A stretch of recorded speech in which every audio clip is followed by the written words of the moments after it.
2024 లేదా 25లో డిగ్రీ లేదా బీటెక్ చదివారా? సాఫ్ట్‌వేర్ జాబ్ కోసం ఎదురు చూస్తున్నారా? అయితే కోడ్ జ్ఞాన్ 100 డేస్ కోర్సులో చేరండి. జాబ్ సాధించండి. హాయ్ ప్రేక్షకులందరికీ నమస్కారం. ఒక ఫ్యామిలీ కన్సల్టెంట్గా చాలా కేసులు నేను పర్సూ చేస్తూ ఉంటాను. దాంట్లో ఈ మధ్య కాలంలో నన్ను చాలా కలవరపెట్టినటువంటిది ఏంటి అనంటే, చాలా వరకు కూడా వివాహాలన్నీ కూడా దాదాపు 80% డివోర్స్ వైపుకి నడుస్తున్నాయి. కారణాలు చాలా చిన్నవి కొన్ని విషయాల్లో. ఆ చిన్న కారణాలు భూతద్దంలో పెట్టి చూసుకొని జీవితాలు నాశనం చేసుకుంటున్నారు యువత. అలాగే సుదీర్ఘంగా ఒక 25 సంవత్సరాలు కష్టాలు పడి భర్తతో కానివ్వండి, కుటుంబంతో కానివ్వండి కష్టాలు పడినటువంటి భార్యలు కూడా ఈరోజు 50+ ఉన్న వాళ్ళు కూడా డైవర్స్ తీసుకోవడానికి సిద్ధమైపోతున్నారు. ఇవన్నీ కూడా నన్ను చాలా కలవరపెట్టేటటువంటి విషయాలు. నేను ఎన్నో కేసులు పర్సూ చేస్తూ ఉంటాను. వాటిల్లో ఎన్నో లోటుపాట్లు కనిపిస్తూ ఉంటాయి నాకు. అలాగే ఒక మనిషికి మధ్య అనుబంధాలు పెరగడం అనేది ఇప్పుడప్పుడే సాధ్యమవుతుందా లేదా అనేటటువంటి ఒక పెద్ద క్వశ్చన్ మార్క్ అనేది నాకు ఉంది.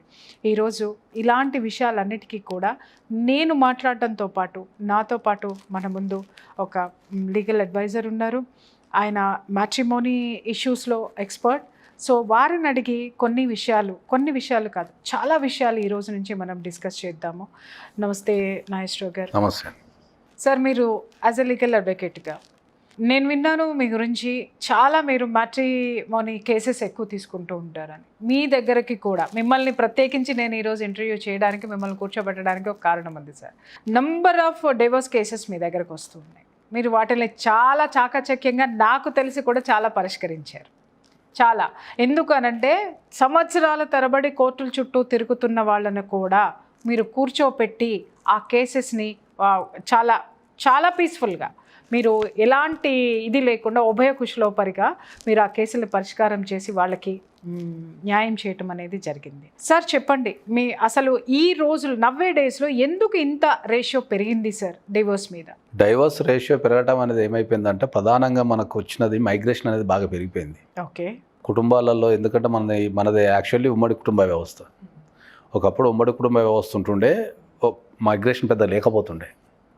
ఎందుకు అంటే మైగ్రేషన్ అంటే ఏంటంటే, ఒకప్పుడు నేనున్నా అనుకోండి, నా చిన్నప్పుడు మా పక్క స్కూల్లో చదువుకొని అక్కడనే ఉండి అక్కడే పెళ్లి చేసుకుని ఆ పక్క ఊరికి వెళ్ళిపోతుండే. అవును. ఇప్పుడున్న పరిస్థితులు ఏమవుతుందంటే చిన్నప్పటి నుంచే వాళ్ళని తీసుకెళ్ళి స్కూళ్ళల్లో హాస్టల్లో వేయడం అనేది జరుగుతున్నది జనరల్గా. సో ఎప్పుడైతే చిన్నప్పటి నుంచి తీసుకెళ్ళి వాళ్ళ హాస్టల్లో వేయడం, తర్వాత అయితే వర్క్ కోసం దేశాలు దాటి వెళ్ళిపోవడము, లేకపోతే రాష్ట్రాలు దాటి వెళ్ళిపోవడం అనేది జరుగుతున్నది. ఒకప్పుడు ఢిల్లీ వెళ్ళడం అనేది మనకు పెద్ద విషయం. ఇప్పుడు ఢిల్లీ అనేది ఒక 1 అవర్లో పోయి మళ్ళీ ఈవినింగ్ వచ్చేస్తాం. సో ఈ మైగ్రేషన్ పెరగడం ద్వారా ఏమైపోయింది అంటే మనకు చిన్న ఫ్యామిలీస్ అనేవి ఏర్పడిపోయినాయి. ఓకే. ఈ చిన్న ఫ్యామిలీస్ అంటే ఏర్పడిపోయిన తర్వాత ఏమవుతుంది అంటే దాంట్లో మనకు జనరల్గా ఎప్పుడైతే పెద్ద ఫ్యామిలీ ఉంటుందో అక్కడ ఏమవుతుంది అంటే మానిటరింగ్ ఉంటుంది. ఎగ్జాక్ట్లీ అండి. మానిటరింగ్ ఉంటుంది, పెద్దరికం ఉంటుంది. ఇప్పుడు ఇంట్లో మీరు అన్నట్టు అమ్మ నాయనమ్మ లేకపోతే అమ్మమ్మ వాళ్ళు ఉంటారు, ఇంట్లో ఎప్పుడు కూర్చొని ఉంటారు, అందరినీ మానిటరింగ్ చేస్తుంటారు. సంపాదించేటోళ్ళు బయటకు వెళ్ళి సంపాదించుకొని మళ్ళీ సాయంత్రం కల్లా ఈవినింగ్కి వస్తుంటారు. అంత ఒక వాతావరణం ఉండే ఒక ఫ్యామిలీ వాతావరణం ఉంటుంది. ఇప్పుడున్న సిచ్యువేషన్లో ఏమవుతుందంటే ఇండివిజువల్ ఫ్యామిలీస్, న్యూక్లియర్ ఫ్యామిలీస్ అయిపోయి ఎవరికాళ్ళు ఇండివిజువాలిటీ పెరిగిపోయింది. సార్ నేను ఇక్కడ ఒక్క విషయం అడుగుతా, అసలు ఈ ఇండివిజువాలిటీ అనే ఒక పేరు పెట్టుకొని మూర్ఘత్వంలో బ్రతుకుతున్నారని మీకు అనిపించట్లేదా? విపరీతమైన స్వేచ్ఛలో బ్రతుకుతున్నారని అనిపించట్లేదా? అది వాళ్ళు స్వేచ్ఛ అనుకుంటున్నారు, మనం చేయగలిగింది ఏమున్నది దాంట్లో. ఇప్పుడు ఎవరికి వాళ్ళది నేను స్వేచ్ఛ. నేను అనేది ఏంటంటే అదే అడుగుతున్నాను సార్. ఎందుకంటే మీలాంటి వాళ్ళు దాన్ని ఎక్స్ప్లెయిన్ చేసి చెప్పగలిగితే కనీసము కొంతమంది కన్నా వెళ్తుంది కదా ఇది. ఎందుకంటే ఇండివిజువాలిటీ అనేటటువంటి పేరు పెట్టుకొని విపరీతమైనటువంటి స్వేచ్ఛాపరమైనటువంటి జీవితంలోకి వాళ్ళు నెట్టబడుతున్నారు, వెళ్ళబడుతున్నారు. ఆ స్వేచ్ఛాయుతమైనటువంటి జీవన విధానానికి ఇండివిజువాలిటీ అని పేరు పెట్టుకుంటున్నారు. అదైతే నేను గమనించాను సార్. అది అందరి జీవితాలలో అది ఉండబట్టే కదా ఇప్పుడు ఇంత సమస్య వచ్చేది. ఇప్పుడు మానిటరింగ్ అనేది లేదు, ఇండివిజువాలిటీ అనేది పెరిగిపోయింది బాగా. మనము అనేది చేయటం లేదంటే ఇప్పుడు మనకి ఇంతకుముందు మాట్లాడుకున్న సిస్టమే అది. ఏమవుతుంది జనరల్గా ఏమవుతుంది అంటే మైగ్రేషన్ పెరిగిపోయింది. ఇప్పుడు నాకు తెలిసి మా ఉన్న కుటుంబాలలో పిల్లలంతా వాళ్ళ దగ్గర లేరు ఎవరు. ఎక్కడో హాస్టల్లో స్కూళ్ళలో చదువుతారు, స్కూల్ టైంలో కూడా హాస్టల్లో వేస్తున్నారు. అవునండి. ఇప్పుడు ఒక స్కూల్ టైంలో నువ్వు హాస్టల్లో వేసినప్పుడు వాళ్ళకు ఒక కుటుంబం అనేది ఏముంటుంది, ఒక కుటుంబంలో జరిగే సంగతులు ఏముంటాయి, ఒక పండగ ఎట్లా చేసుకోవాలా, ఒక కుటుంబంలో కష్టం ఎట్లా వస్తుంది, కష్టం వచ్చినప్పుడు కుటుంబ పెద్ద దాన్ని ఎట్లా పరిష్కరిస్తాడు, ఎవరు వస్తున్నారు ఇంటికి, ఎవరు పోతున్నారు అనేది వాళ్ళకి అర్థం కాదు కదా. ఇది కీలకమైన ఇది point ఇది అండి. ఏమవుతున్నది, వాళ్ళని తీసుకెళ్ళి ఆ హాస్టల్లో పడేస్తారు. పండగ రోజు తీసుకొచ్చి మళ్ళీ బాగా మేపి మళ్ళీ తీసుకుపోయి హాస్టల్లో పెడతారు. అక్కడ మానవ సంబంధాలు అనేటివి అక్కడ దెబ్బతింటున్నాయి కదా. మీరు అన్నది కరెక్టే సార్. ఇక్కడ చాలా మంది గుర్తుపెట్టుకోండి అమ్మా, సార్ చాలా క్లియర్గా చెప్పారు. హాస్టల్స్లో పెట్టద్దని అనట్లే, ఎందుకంటే ఇద్దరు ఎంప్లాయీస్ ఉన్నప్పుడు ఆ పిల్లల్ని చూసుకోవడం కష్టమైనప్పుడు కొన్నొకచో హాస్టల్లో ఉండడం అనేది జరుగుతుంది.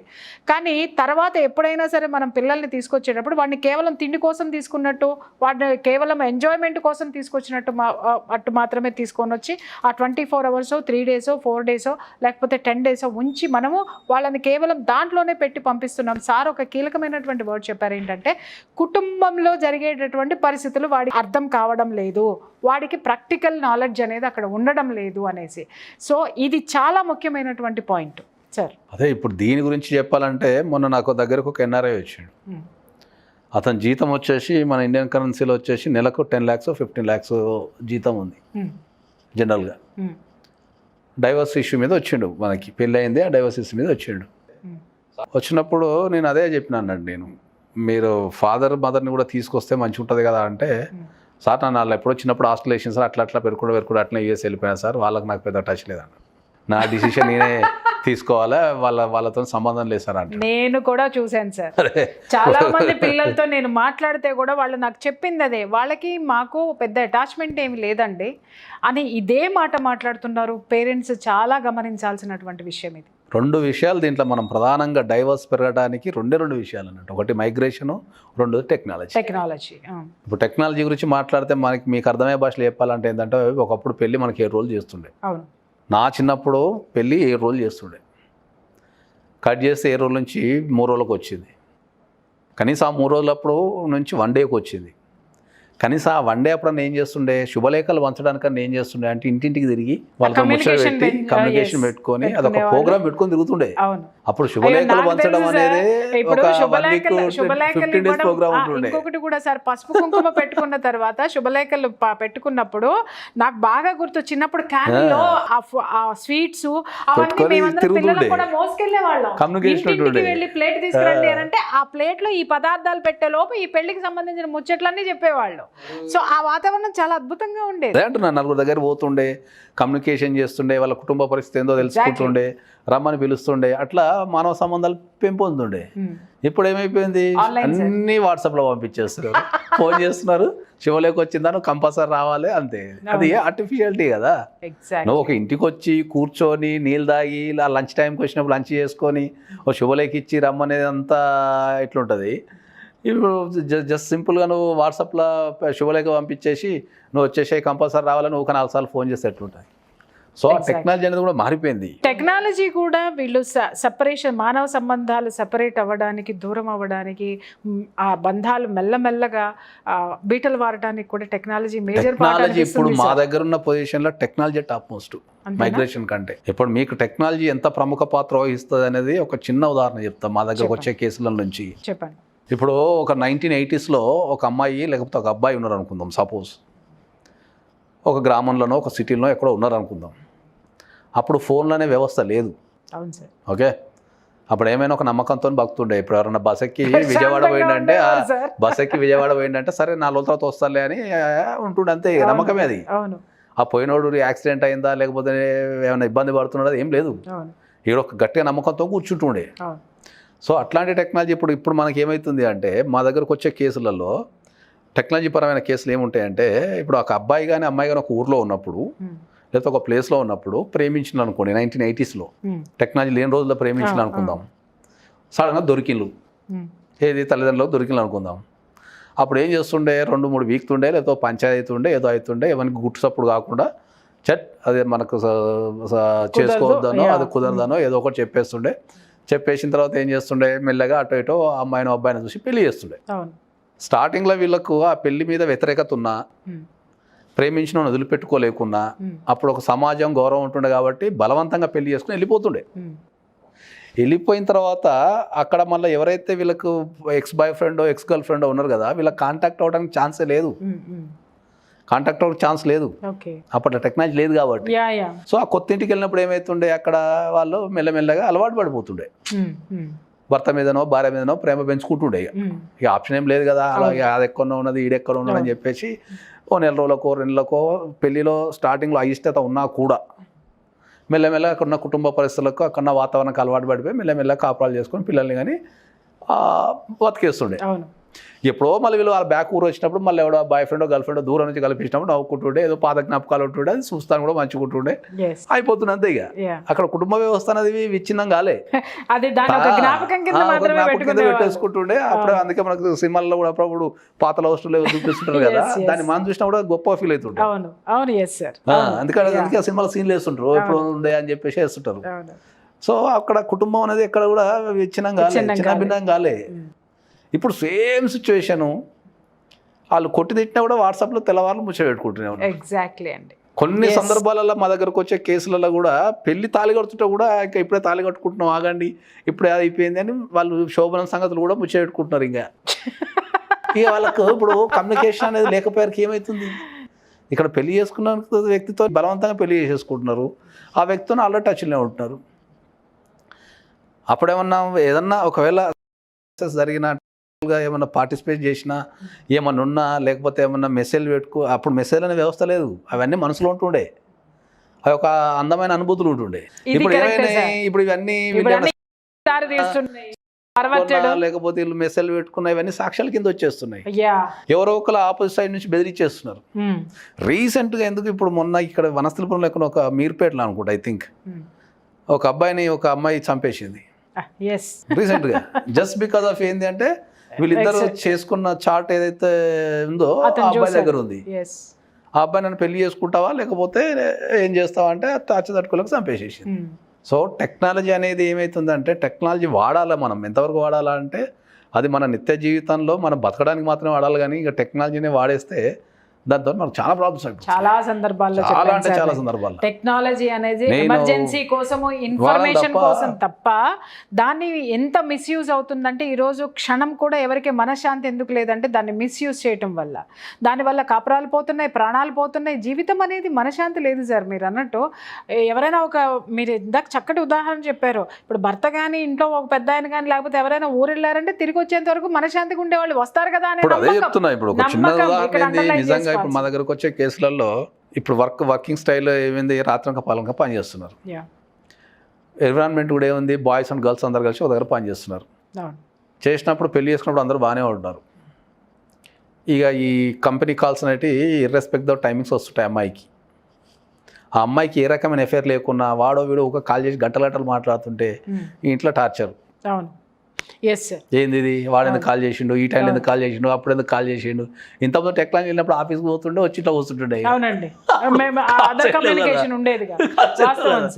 ఇప్పుడు ఇంకొకటి కూడా ఏంటంటే వర్క్ ఫ్రమ్ హోమ్ పెరిగిపోయిన తర్వాత అది ఇంకా ఎక్కువైపోయింది. కాదు మనకు డైవర్స్ అనేది, నేను ప్రొఫెషన్కి వచ్చిన కొత్తలో 500 కేసులు పడితే ఈ సంవత్సరం 500 కేసులు అంటే సంవత్సరానికి 500 కేసులు మొత్తం హైదరాబాద్లో పడితే 500 కేసులు పడ్డాయి అనుకుంటుండే. ఓకే, ఇప్పుడు ఎంత ఉంది సార్? ఇప్పుడు ఒక్క కోట్లనే 3 నుంచి 4 వేలు పడుతున్నాయి, అట్లా 13 కోట్లు ఉన్నాయి. 13 కోట్లలో 13 ఇంటూ 3,000 4,000 పడుతున్నాయి. అది ఇంకా చాలా వరకు మనం కౌన్సిలింగ్